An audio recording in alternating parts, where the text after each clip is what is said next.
Rais wa Marekani Donald Trump amemkaribisha rasmi mchezaji bora wa soka Lionel Messi ndani ya White House jijini Washington DC.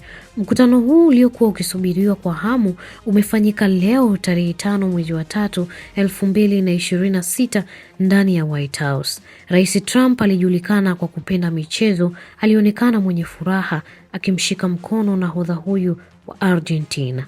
Katikati ya mazungumzo, Lionel Messi alimkabidhi Rais Trump zawadi ya jezi rasmi kutokea klabu ya Inter Miami yenye jina la Rais Trump. Na Rais Trump alipokea zawadi hiyo kwa bashasha kabisa na kusema hivi: Messi ni alama ya mafanikio na nidhamu ya hali ya juu katika mchezo wa mpira duniani.